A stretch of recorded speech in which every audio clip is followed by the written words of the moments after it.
ಕೆಟ್ಟ ಕಮೆಂಟ್ಸ್ ವಿರುದ್ಧ ವಿಜಯಲಕ್ಷ್ಮಿ ಅವರು ದೂರು ಕೊಟ್ಟಿದ್ದಾರೆ. ಅಕೌಂಟ್ ಐಡಿಗಳ ಸಮೇತವಾಗಿ ಈಗ ವಿಜಯಲಕ್ಷ್ಮಿ ಅವರು ದೂರನ್ನ ಕೊಟ್ಟಿರೋದು. ಯೋಗಿ ಕಿಚ್ಚ, ವಿರಾಟ್ ಕಿಚ್ಚ, ಮಹಿ ಕಿಚ್ಚ, ಮಿಸ್ಟರ್ ಅನಾಥ ಈ ಎಲ್ಲ ಹೆಸರಿನಲ್ಲಿದೆ. ಕೆಟ್ಟ ಕಮೆಂಟ್ಸ್ ವಿರುದ್ಧ ಈಗ ವಿಜಯಲಕ್ಷ್ಮಿ ಅವರು ದೂರನ್ನ ಕೊಟ್ಟಿರೋದು. ಸೊ ಯಾವ್ಯಾವ ಹೆಸರಿನಲ್ಲಿ ಅವರೆಲ್ಲ ಅಕೌಂಟ್ಗಳನ್ನು ಇಟ್ಟಿದ್ದಾರೆ, ಆ ಹೆಸರಿನ ಐಡಿಗಳ ಸಮೇತವಾಗಿ ಅವರು ದೂರನ್ನ ದಾಖಲು ಮಾಡಿದ್ದಾರೆ.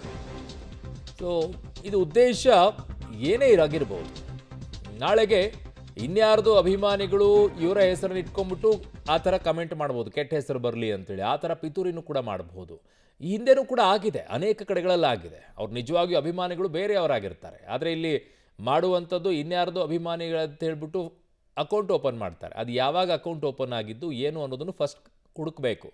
ಈಗ ಅದರಲ್ಲಿ ನಿಮಗೆ ತೋರಿಸ್ತಾ ಇದ್ದೀವಿ, ಪಬ್ಲಿಕ್ ಟಿವಿಯಲ್ಲಿ ಎಕ್ಸ್ಕ್ಲೂಸಿವ್ ಆಗಿ ಇವತ್ತು ತೋರಿಸ್ತಾ ಇದ್ದೀವಿ.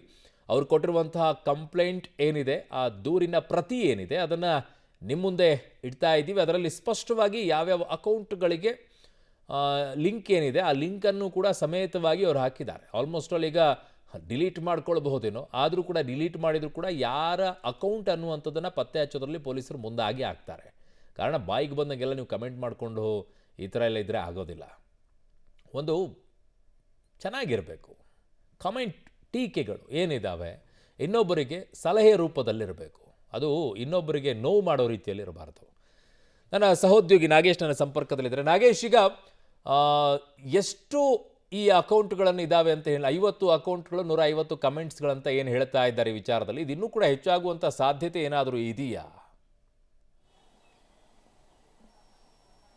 ಖಂಡಿತವಾಗ್ಲೂ ಅರುಣ್, ಈಗಾಗಲೇ ವಿಜಯಲಕ್ಷ್ಮಿಯನ್ನು ದೂರನ್ನು ಕೊಡುವಂಥ ಸಂದರ್ಭದಲ್ಲಿ ಈಗ 15 ಅಕೌಂಟ್ಗಳು ಮತ್ತು 150 ಬೇರೆ ಬೇರೆ ಅಕೌಂಟ್ಗಳಿಂದ ಕಮೆಂಟ್ ಮಾಡಿರುವ ಬಗ್ಗೆ ಈಗ ಸಾಕ್ಷಿ ಸಮೇತವಾಗಿ ದೂರನ್ನು ಕೊಟ್ಟಿದ್ದಾರೆ ಅನ್ನುವಂಥ ಮಾಹಿತಿಗಳು ಕೂಡ ಸಿಗ್ತಾ ಇರುವಂಥದ್ದು. ಯಾಕಂದರೆ ಈಗಾಗಲೇ ಮತ್ತಷ್ಟು ಅಕೌಂಟ್ಗಳಿಂದ ಮತ್ತೆ ಅವರಿಗೆ ಅಶ್ಲೀಲವಾಗಿ ಕಮೆಂಟ್ ಮಾಡುವ ಸಾಧ್ಯತೆಗಳಿರುವಂಥ ಸಂದರ್ಭದಲ್ಲಿ ಅವೆಲ್ಲವನ್ನು ಕೂಡ ಕೊಡಿ ಅಂಥೇಳಿ ಪೊಲೀಸರು ಕೇಳಿದ್ದಾರೆ ಅನ್ನುವಂಥ ಮಾಹಿತಿಗಳು ಕೂಡ ಇರುವಂಥದ್ದು. ಈಗ ದೂರು ಕೊಡುವಂಥ ಸಂದರ್ಭದಲ್ಲಿ ಆರಂಭದಲ್ಲಿ 15 ಅಕೌಂಟ್ ಜೊತೆಗೆ 150 ಬೇರೆ ಬೇರೆ ಅಕೌಂಟ್ಗಳಿಂದ ಅಶ್ಲೀಲವಾಗಿ ವಿಜಯಲಕ್ಷ್ಮಿ ಅವರಿಗೆ ಕಮೆಂಟನ್ನು ಮಾಡೋದ್ರ ಮೂಲಕ ಈ ತೊಂದರೆ ಕೊಡ್ತಾ ಇದ್ರು. ಆ ಕಾರಣಕ್ಕಾಗಿ ಇವತ್ತು ಸೈಬರ್ ಕ್ರೈಮ್ ಪೊಲೀಸ್ ಠಾಣೆಗೆ ದೂರನ್ನು ಕೊಟ್ಟಿರುವಂಥದ್ದು.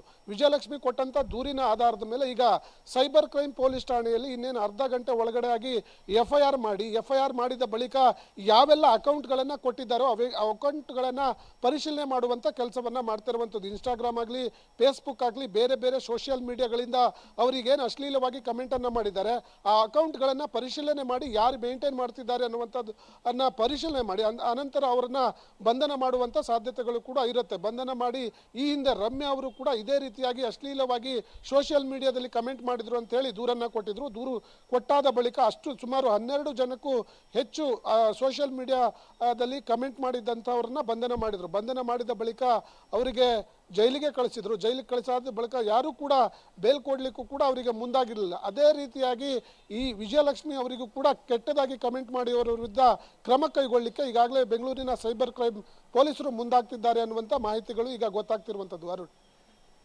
ಓಕೆ, ಹಾಗೆ ಸಂಪರ್ಕದಲ್ಲಿರಿ ನಾಗೇಶ್, ವಾಪಸ್ ಬರ್ತೀನಿ ನಿಮ್ಮ ಹತ್ರ. ಸೊ ಈಗ ಅನೇಕ ಅಕೌಂಟ್ಗಳೇನಿದ್ದಾವೆ ಅವುಗಳ ಲಿಸ್ಟನ್ನು ಕೂಡ ಕೊಟ್ಟಿದ್ದಾರೆ. ಪೊಲೀಸರು ಪತ್ತೆ ಹಚ್ಚುವಂಥ ಕೆಲಸ ಮಾಡಬೇಕು. ಒಂದು ಸರಿಯಾದ ಪಾಠವನ್ನು ಕಲಿಸಿದ ನಂತರ ರಾಜ್ಯದ ಜನತೆ ಮುಂದೆ ಕೂಡ ಇಡಿ. ಯಾರಾದರೂ ಈ ರೀತಿ ಕಮೆಂಟ್ ಮಾಡೋದಾದರೆ ಏನಾಗುತ್ತೆ ಅನ್ನೋದು ಗೊತ್ತಾಗಬೇಕಲ್ವಾ? ಭಯ ಅನ್ನೋದು ಹುಟ್ಕೊಳ್ಬೇಕು.